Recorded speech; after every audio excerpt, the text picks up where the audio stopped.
be advised that this recorded webinar has been edited from its original format, which may have included a product demo. To set up a live demo or to request more information, please complete the form to the right. Or if you are currently not on CSC Global, there is a link to the website in the description of this video. Thank you.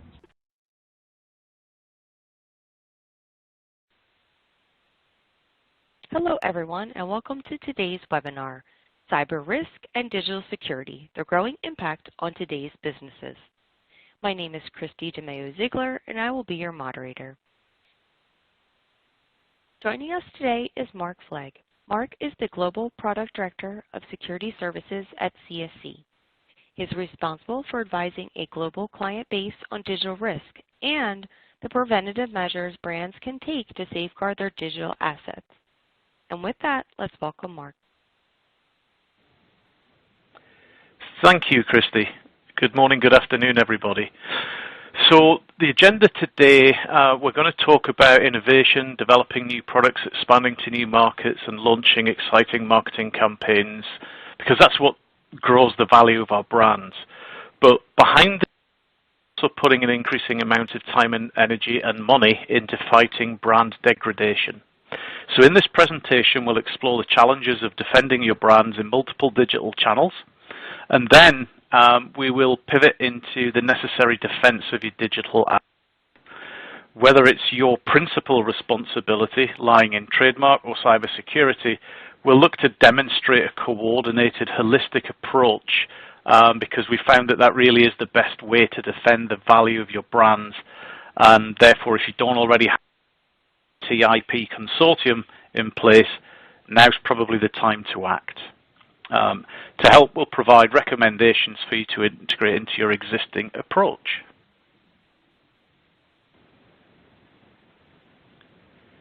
So let's move on to the first section, understanding cyber risks and threats and how they can impact business. The APWG, the Anti-Phishing Working Group, have basically been the phishing and fraud activity that's been going on over the years. And from 2020 to 2022, that has increased by more than 300%. And you can see on the chart here, kind of around May 2020, we saw a sharp intake or increase of reported phishing attacks. There's a lot of things that influence this, whether it be the global pandemic or whether it be the conflict in Ukraine. There's a very famous German automotive quoted in May 22 saying the security team are now facing a lot of threats since that conflict. So it's clear that worldwide events affect things and the cyber criminals take full advantage of this.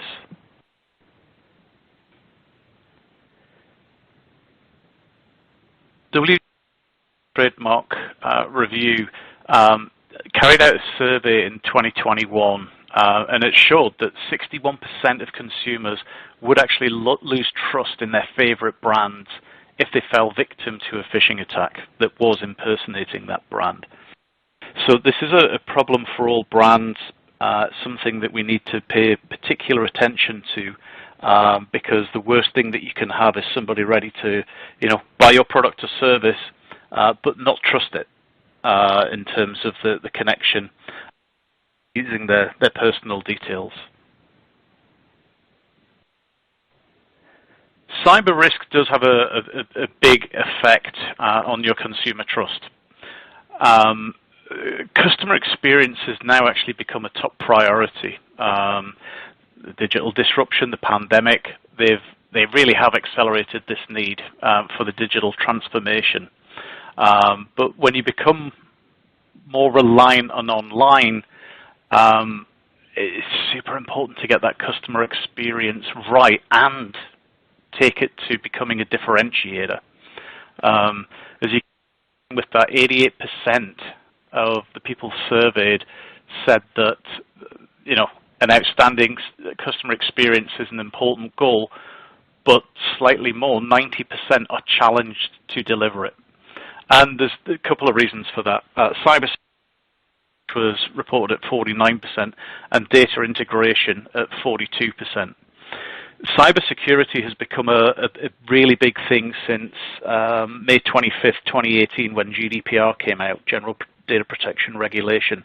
And one of the look at is how systems are designed, and it must be a security-first position. And that obviously takes more development, it takes more investment, and it makes it harder for that customer experience where you want to share data, but you're kind of hamstrung in some respects. So these aren't easy challenges to solve, but they are nevertheless very, very important.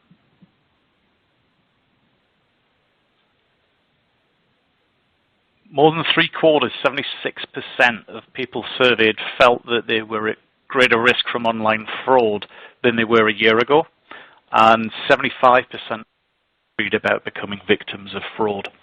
I think this kind of states the obvious in some respects, where we're all a lot more aware of the fraud and the activity that's going on, and yes, it causes us pause for thought. Should I click this link? It's from the company that it says it is. There are many things now that are on the online space where people are just worried.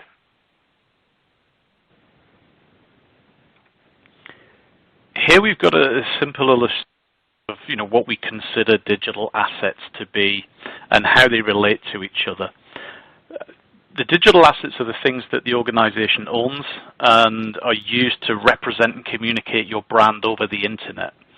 They include the various items, the domain name, your social media handles, your apps, but other things like DNS, digital certificates, and your email, obviously. So your digital brand is actualized through these digital assets. For example, your online brand cannot exist without the website, your apps, your email. It's the base of a continual presence.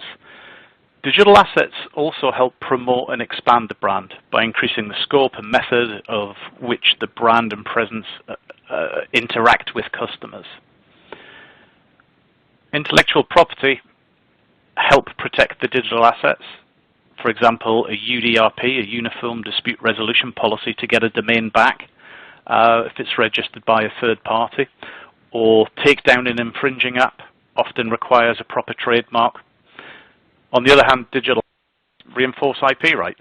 For example, owning the .co.uk name or the relevant UK social media accounts reinforce your IP rights in the market. So IP represents the brand, and the brand is the basis of the right reserved. So brand equity, or in other words, your customer's perception of your brand and how positive they are, can be negatively affected in a number of ways via the internet. Broadly speaking, in the cyber world, these threats manifest themselves either digital channels or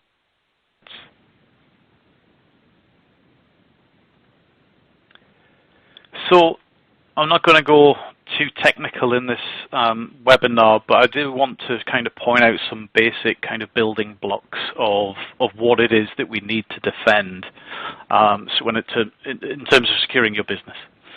So I think everybody is probably familiar with the term of firewall. It's the invisible barrier that we put around our infrastructure, our network, so that we can decide who's allowed in and who.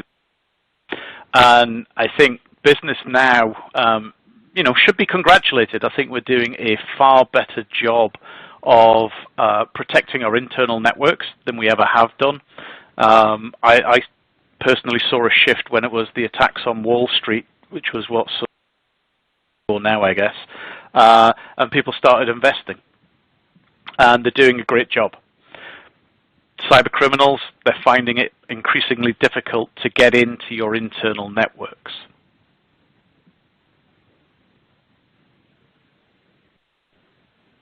So what they're actually doing is they're looking at other dependencies that you might have outside the firewall.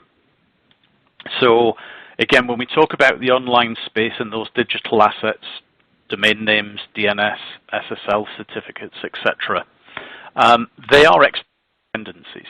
And this is what your organization relies on for your websites, your mobile apps, your social media, your email. In today's world, a lot of us are relying on our VPN connection, as a lot of us are still working from home. And cyber criminals understand that if they find a door or a firewall in this instance that they can't penetrate, they will look for a weak link. And they are turning their attention to third-party vendors and suppliers. So we're seeing a shift where the attack surface is not your firewall, although they do keep trying that, of course, but they're turning to those providers. So as you can see on the diagram, as they're moving to these third-party vendors, they're looking at that as a backdoor or a different way to infiltrate your network. Or more importantly, maybe I don't need your network. If I can hijack your domain, hijack your DNS, I can get all of your users, your customers potentially, to come to my spoof website, and there I can, whether it's credentials for logging on or personal information that they're keying into the site, I actually don't need to penetrate your firewall anymore.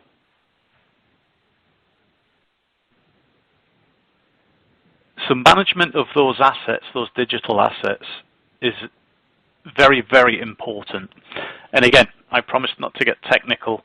Here's a little diagram of how the internet is set up. We have a root database which contains all of the public registry information, so who owns which TLD. Your ISP will go there and say who's responsible for .com, for example, and it will say the registry is VeriSign. So it will go to the registry, it will ask for the authoritative name servers for that given domain name.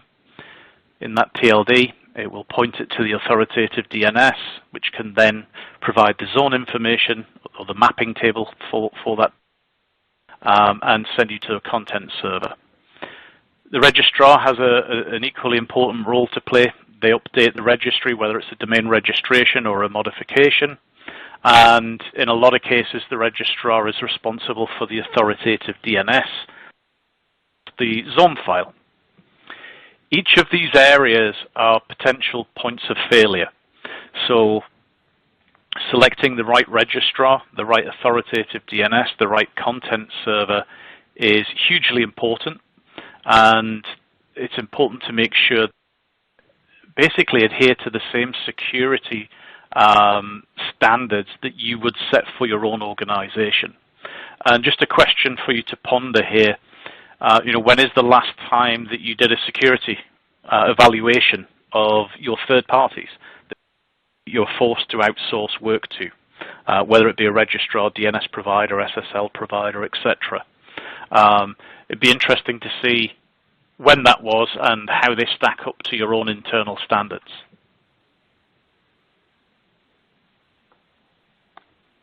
Here we've got a slide that relates to the prior slide there, which are the digital threats. These are the the bad things that can happen if you're not kind of monitoring and watching for this activity. I shan't go through them all. The good news is there are solutions for all of these. The internet, how it's evolving, how cyber criminals are trying to get one step ahead. There are solutions in that allow you to protect your brand online.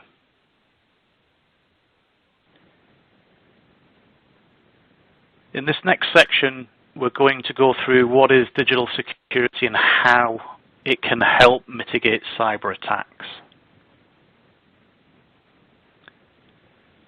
This is a slide that I like because it kind of paints a simple picture of what defense in depth approach can be.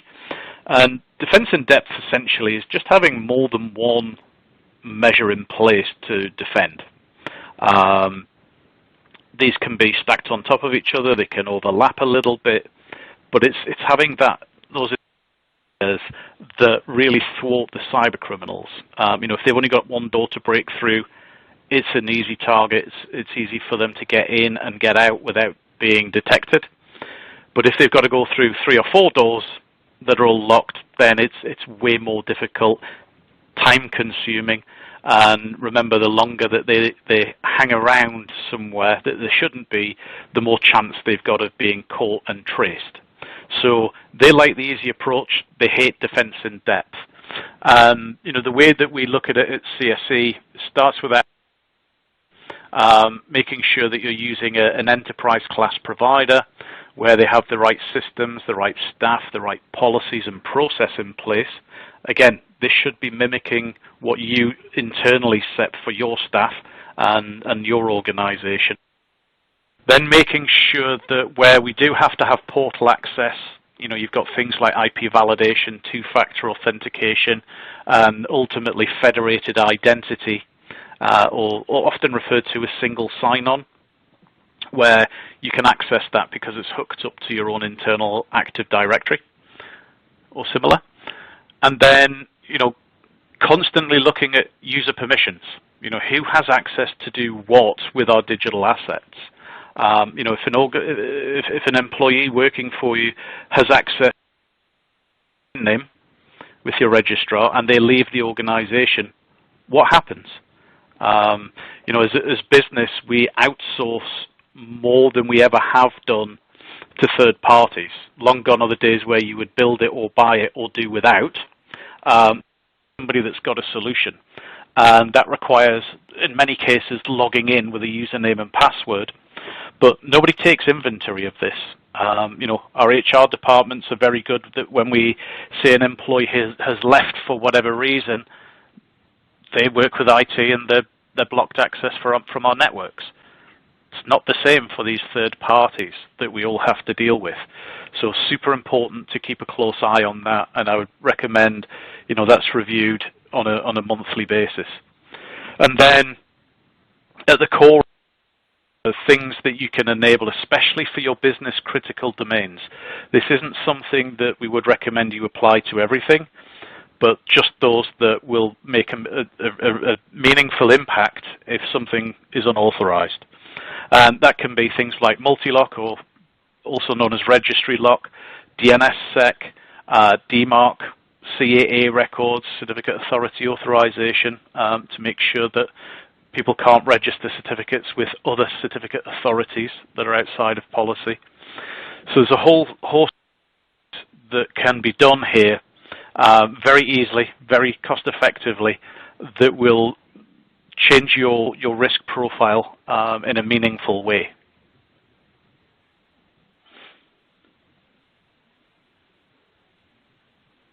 So now we're going to talk about which domain security and risk prevention measures are actually necessary. So when we look for a holistic approach to protecting your online digital assets, it essentially boils down to three things. It's your core domain name portfolio management, making sure that you have a handle on that, and that includes DNS and digital certificates as well.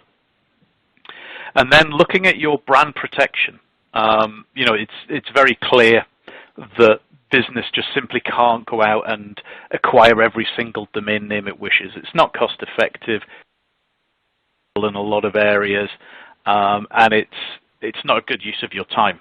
But just because you don't register every domain doesn't mean to say you just let things happen out there on the internet. Having a good brand protection and monitoring strategy put together is equally as important as securing those core domain names. You need to know what's happening to your brand. It's often a kind of indicator as to what cyber activity is going to happen, and that takes us on to the online fraud protection. What are you doing to make sure that people aren't spoofing your email, that they're setting scams up, registering very similar domain names, and using those as access points to install, click on links. CSE has, again, help here for you with what we call DomainSec. This is our cyber security protection platform, and essentially it reads all of the different threat vectors and will produce a dashboard for you to see exactly what is going on across your digital asset space.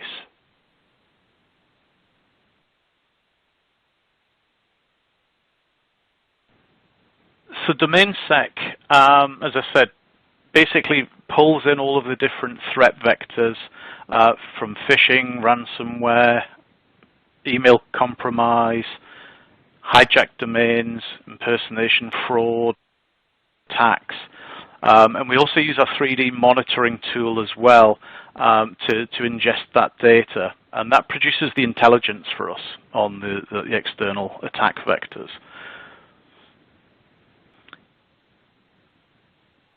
So what does this give us, this monitoring and defending of the digital channels and the digital assets? Where you haven't secured those assets yourself and have them protected and secure, enforcement options for those different online channels. And the channels, essentially, you've got your domain name issues. You can offer cease and desist. You can send a notice to the host or the registrar, deactivate parking pages, acquire the domain name and go through that recovery uniform dispute resolution policy. If it's an ICANN sanctioned TLD, you have your e-commerce, your marketplaces. You can contact the marketplace directly. Social media, cease and desist again. And then if that fails, you can report them directly to the social media site. And then from a mobile apps perspective, we have the Digital Millennium Copyright Act that you can send to a developer. And if not, we can report that directly to the App Store to have it taken down. So there are many that are open to you. This isn't the wild, wild west as it was kind of 15, 20 years ago, where there were no rights for trademark holders or brand owners. There's a lot of work been done to help you protect that asset, that brand.